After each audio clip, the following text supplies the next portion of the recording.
Rapaz, o clima no futebol brasileiro tá pegando fogo. A presidente do Palmeiras, Leila Pereira, perdeu completamente a paciência e deu um verdadeiro chilique depois de mais uma decisão do tribunal que, na visão dela, prejudicou o time alviverde. E olha, o assunto rendeu muito, viu? Mas segura aí que não é só isso que movimentou o noticiário. Tem Flamengo preparando uma operação de guerra para contar com quase todo o elenco no clássico contra o Fluminense, Pedro voltando com tudo, e até Gabigol aparecendo de novo com declarações que estão deixando a torcida do Mengão em polvorosa.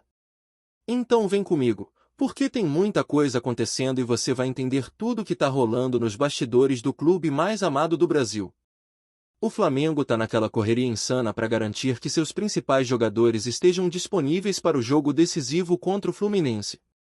O clube montou uma verdadeira força-tarefa para trazer de volta os atletas convocados para as seleções. São 7 jogadores no total, mas 5 deles atuam fora do Brasil, 3 uruguaios, um equatoriano e um colombiano, e estão jogando amistosos nos Estados Unidos. A ideia do departamento de futebol é fretar um voo particular, um jato mesmo, para trazer a turma direto de lá logo após os jogos de terça-feira. A previsão é que eles desembarquem no Rio de Janeiro na manhã de quarta, tenham um tempo para descanso e estejam prontos para entrar em campo à noite, no confronto que promete ser um dos mais quentes dessa reta final de campeonato. E não é para menos, porque o duelo contra o Fluminense é daqueles que valem mais do que 3 pontos. O Flamengo ainda briga pela liderança e quer manter viva a esperança de levantar mais um título brasileiro, enquanto o Fluminense tenta se garantir na zona de classificação para a Libertadores da América. É jogo grande, é clássico, é rivalidade antiga e, claro, ninguém quer ficar de fora. Por isso o clube carioca não está medindo esforços. Eles sabem que cada rodada é decisiva e que qualquer deslize pode custar caro. Enquanto isso, Pedro também virou pauta importante dentro do ninho do urubu. O atacante segue em processo de recuperação, e tudo indica que ele pode voltar a tempo de estar à disposição justamente nesse clássico contra o Flu. O camisa 9 já está trabalhando em campo, sob acompanhamento do fisioterapeuta e do preparador físico, e os treinos vêm sendo intensificados. O objetivo é claro, colocar o jogador em ritmo para essa sequência decisiva, que inclui duelos complicados contra o Bragantino, o Atlético Mineiro e, claro, a grande final da Libertadores da América, que tá logo ali. O Flamengo sabe o quanto Pedro é fundamental no esquema ofensivo e quer contar com ele 100% pronto, sem correr riscos desnecessários. Mas agora vamos mudar o foco, porque o que aconteceu com Leila Pereira realmente mexeu com o noticiário esportivo. A presidente do Palmeiras voltou a protagonizar uma daquelas cenas de desabafo público, reclamando do que ela chamou de falta de equilíbrio nas decisões do Tribunal Esportivo. Tudo começou por causa do julgamento de Alan, jogador palmeirense que foi punido após uma entrada dura em Samuel Xavier. Ele pegou 2 jogos de suspensão, sendo que um já tinha sido cumprido, e o outro foi confirmado no novo julgamento. Isso acabou deixando o atleta de fora do confronto contra o Santos, o que irritou profundamente a dirigente. Leila foi às redes sociais e soltou uma nota indignada, dizendo que o Palmeiras respeita as instituições, mas que espera ser tratado com o mesmo respeito. Ela questionou o fato de outros jogadores de outros clubes, sem citar nomes diretamente, estarem sendo beneficiados com adiamentos de julgamentos e até absolvições, enquanto o Palmeiras, segundo ela, sofre com decisões rápidas e punitivas. A dirigente afirmou que não quer privilégios, mas que também não aceita ver o clube prejudicado em momentos decisivos do campeonato. E ainda completou dizendo que o título deve ser decidido dentro de campo, e não fora dele, em tribunais. A fala dela repercutiu de forma explosiva, especialmente porque o tom da mensagem deixou claro que o alvo indireto era o Flamengo. Muita gente entendeu como uma crítica ao adiamento do julgamento de Bruno Henrique, e foi aí que a rivalidade entre os dois clubes reacendeu com força total. Só que a torcida rubro-negra e até parte da imprensa lembraram de um detalhe importante: o caso do atacante Vitor Roque, que também está com julgamento pendente há mais de um mês, e até agora nada foi resolvido. Ou seja, não dá para dizer que o Flamengo está sendo beneficiado, quando há outros casos semelhantes sendo empurrados para frente. E é justamente isso que gerou o contra-ataque do lado rubro-negro. O Flamengo não deixou barato e respondeu de forma institucional, com uma nota oficial sobre o tema do fair play financeiro, mas aproveitando o embalo para mandar algumas indiretas sobre outras situações que também criam desequilíbrio no futebol brasileiro. No texto, o clube destacou que os gramados sintéticos deveriam ser banidos das competições nacionais, argumentando que o custo de manutenção é muito menor em relação aos gramados naturais e que isso gera um desequilíbrio financeiro entre os clubes, além de prejudicar a saúde física dos atletas.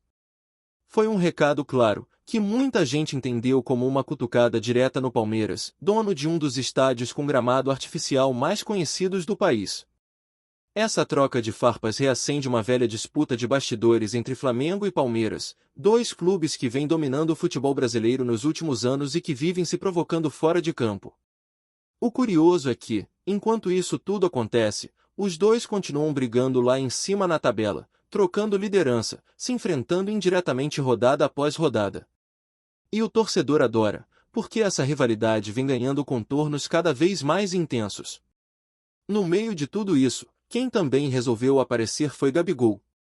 O atacante, que atualmente vive uma fase de transição e tenta reencontrar seu melhor momento, participou de um evento e acabou comentando sobre o Flamengo.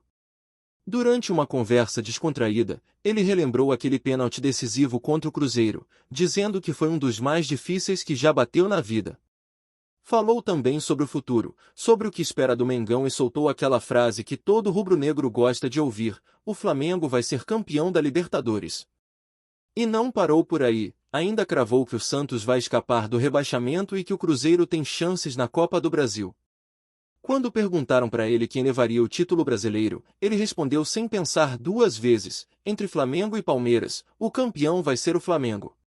Pronto, foi o suficiente para incendiar as redes sociais. A torcida adorou, claro, e já começou a especular uma possível volta dele pro clube no ano que vem. Alguns dizem que o jogador deve deixar o Cruzeiro ao fim da temporada, e esse tipo de declaração reacende aquela chama com a torcida que nunca deixou de amar o camisa 10 e 2. O fato é que, em meio a tantas polêmicas, provocações e movimentações, o Flamengo mostra que segue firme em todas as frentes. O clube trabalha em silêncio nos bastidores, reforça o elenco, prepara os retornos, cuida dos lesionados e ainda consegue responder institucionalmente quando é atacado. E é isso que mantém o time vivo em todas as competições.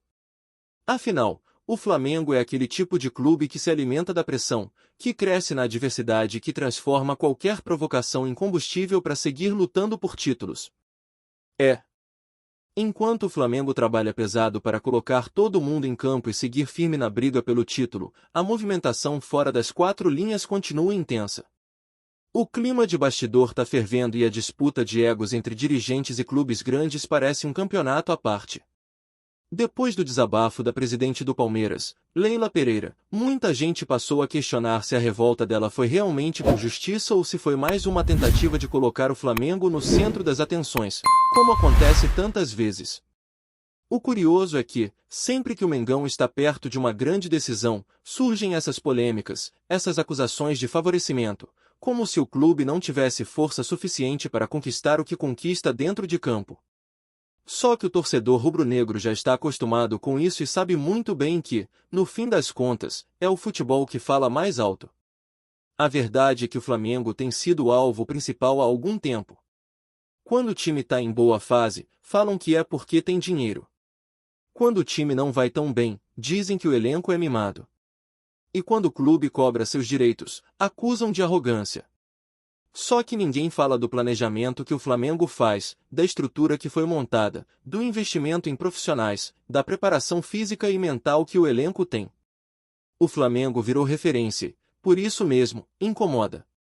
E é por isso que a cada vez que surge uma polêmica como essa, a torcida reage com aquele sentimento de é o Flamengo contra tudo e contra todos, porque parece que sempre tem alguém tentando tirar o brilho do que o clube constrói. Enquanto Leila reclamava do tribunal e citava injustiça, o STJD mantinha em aberto o julgamento de outros atletas, inclusive de clubes que não têm tanta visibilidade, mostrando que o problema talvez não seja um clube específico, mas a própria lentidão do sistema. Mesmo assim, a presidente do Palmeiras preferiu fazer barulho, e o efeito foi imediato: as redes sociais se dividiram, com torcedores debatendo, comparando casos e até relembrando antigas polêmicas entre Palmeiras e Flamengo. Isso reacende um sentimento de rivalidade que transcende o campo e chega ao extracampo, alimentado por entrevistas, postagens e até indiretas nas notas oficiais. Mas, voltando ao futebol, a expectativa da torcida rubro-negra agora é enorme com a volta de Pedro. O atacante viveu altos e baixos na temporada, mas quando está em campo, o time muda de patamar. Ele tem faro de gol, movimentação inteligente e uma finalização que poucos conseguem igualar no futebol brasileiro. A comissão técnica trabalha com cautela, sem querer forçar o retorno antes da hora, mas ao mesmo tempo sabe que tê-lo à disposição contra o Fluminense pode ser o diferencial que falta para garantir mais uma vitória decisiva. Os treinos do Ninho têm sido intensos, com foco em recuperação muscular e ritmo de jogo. Pedro está animado, e isso contagia o grupo, porque todo mundo sabe o quanto ele pode ser decisivo, principalmente em clássicos. Enquanto isso, Arrascaeta, Varela, Vina e Gonzalo Plata são esperados de volta ao Rio de Janeiro depois dos compromissos com suas seleções. O Flamengo fez questão de cuidar de toda a logística para que eles cheguem com o menor desgaste possível. O clube tem investido pesado nesse tipo de operação porque sabe que qualquer detalhe pode fazer diferença. Um voo fretado, algumas horas de descanso a mais, uma recuperação mais rápida, tudo isso conta quando o calendário é apertado e o time disputa título em várias frentes. A palavra de ordem dentro do clube é foco total. E no meio dessa preparação toda, Gabigol segue chamando atenção. Mesmo jogando em outro clube no momento, o atacante nunca deixa de falar do Flamengo com carinho. Recentemente, durante um evento esportivo, ele acabou comentando sobre o time e disse com todas as letras que acredita no título da Libertadores. E quando perguntaram quem seria o campeão brasileiro, ele não hesitou em cravar o Flamengo. Esse tipo de declaração, mesmo simples, tem um peso gigante. A torcida sente que ele ainda tem uma ligação forte com o clube e que, em algum momento, o caminho dos dois pode voltar a se cruzar. É como se o Gabigol, mesmo longe, ainda fizesse parte da história viva do Mengão. Os rubro-negros mais apaixonados já começaram a sonhar com um retorno, imaginando o camisa 9 de novo no Maracanã lotado, ao lado de Arrascaeta e Pedro, como nos tempos de ouro. Ninguém sabe o que vai acontecer, mas o que é certo é que o nome de Gabigol ainda desperta emoção, saudade e expectativa. Ele foi símbolo de uma geração vencedora e, por isso, qualquer movimento em torno dele mexe com os ânimos da torcida. Enquanto a diretoria trabalha, o clima interno é de concentração máxima. O elenco sabe que a reta final do ano é decisiva e que cada ponto pode determinar o desfecho de uma temporada inteira. Os jogadores mais experientes têm conversado com o grupo, pedindo serenidade e foco. A comissão técnica tem ajustado detalhes táticos, trabalhando posicionamento e intensidade. E, acima de tudo, há uma sensação de união. É como se o elenco tivesse entendido que não basta jogar bem, é preciso competir até o último minuto. Do outro lado, os adversários observam. O Palmeiras, que vive esse embate constante de bastidor, tenta usar a indignação como motivação. O Fluminense, que será o próximo rival, vem de altos e baixos, mas nunca pode ser subestimado em clássicos. E o Bragantino, o Atlético Mineiro e até o próprio Cruzeiro aparecem no horizonte, cada um com seus próprios objetivos e histórias. É um momento em que o futebol brasileiro ferve, porque todo mundo quer garantir o que ainda está em disputa. Tá curtindo o vídeo? Então deixa aquele like maroto, comenta aí o que tu tá achando e compartilha com os parceiros de arquibancada. Bora fortalecer o Central Rubro-Negro, rapaziada!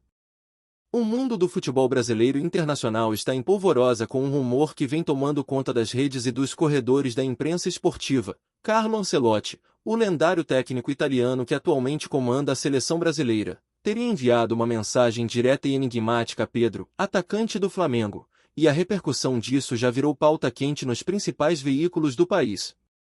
Segundo fontes próximas ao jogador e ao círculo do treinador, a mensagem não teria apenas um tom de elogio, mas carregaria um recado que alguns interpretam como sinal de interesse para um futuro contato mais próximo, possivelmente envolvendo convocações ou até movimentações de mercado internacionais. A fama de Ancelotti, conhecido por sua carreira brilhante tanto dentro quanto fora de campo, torna qualquer gesto seu objeto de especulação. Com passagens históricas por clubes como Milan, Real Madrid e Chelsea, e reconhecido como um dos 10 maiores treinadores de todos os tempos pela France Football, Ancelotti sempre teve um faro especial para identificar talentos. A escolha de Pedro, jovem revelação rubro-negra, despertou imediatamente a atenção dos fãs e especialistas. A mensagem, ainda não tornada pública, teria sido enviada em tom pessoal, reforçando o vínculo entre técnico e jogador. O burburinho não para por aí. No Flamengo, a possibilidade de ver Pedro sob os olhos de um técnico do calibre de Ancelotti é vista com entusiasmo, mas também com cautela. Analistas esportivos destacam que, desde que assumiu a seleção brasileira, o italiano tem mostrado que suas convocações e observações vão muito além daquilo que se vê nos clubes, priorizando talentos que combinam técnica, inteligência tática e capacidade de se destacar em grandes momentos. Para muitos, a mensagem poderia indicar um sinal verde para que Pedro se prepare para passos maiores, talvez até internacionais. Enquanto isso, a imprensa especula sobre o conteúdo exato da mensagem. Teria sido um convite, uma recomendação ou apenas um gesto de admiração profissional? A resposta permanece envolta em mistério, mas já alimenta debates em programas esportivos e redes sociais. Torcedores do Flamengo, por sua vez, celebram a atenção de um técnico de renome mundial, lembrando que nomes como Zidane e Kaká tiveram trajetórias marcadas por toques de atenção de grandes treinadores. O fato é que, mesmo sem confirmação oficial, a interação entre Carlo Ancelotti e Pedro acendeu um fogo de rumores, apostas e análises táticas que prometem dominar as próximas semanas. Em tempos de mercado globalizado, em que jovens talentos são observados com lupa por clubes e seleções, qualquer gesto do comandante italiano é imediatamente decodificado e repercutido, alimentando sonhos de milhões de torcedores e a ansiedade daqueles que acompanham o futebol brasileiro de perto. Seja um sinal de futuro promissor ou apenas uma gentileza de um dos maiores treinadores da história, a mensagem de Ancelotti para Pedro já entrou para a galeria dos burburinhos mais comentados do esporte nacional. A expectativa agora é descobrir se isso se traduzirá em convocações, oportunidades internacionais ou se permanecerá como um enigmático elogio que mantém todos os olhos voltados para o atacante do Flamengo e o estrategista italiano que, aos poucos, continua a deixar sua marca no futebol brasileiro. É isso, família. Valeu demais por acompanhar até aqui. Se ainda não se inscreveu, tá moscando, hein? Ativa o sininho para não perder nenhum papo de Mengão Raiz. Aqui é Central Rubro Negro, aqui é Flamengo até morrer. Tamo junto!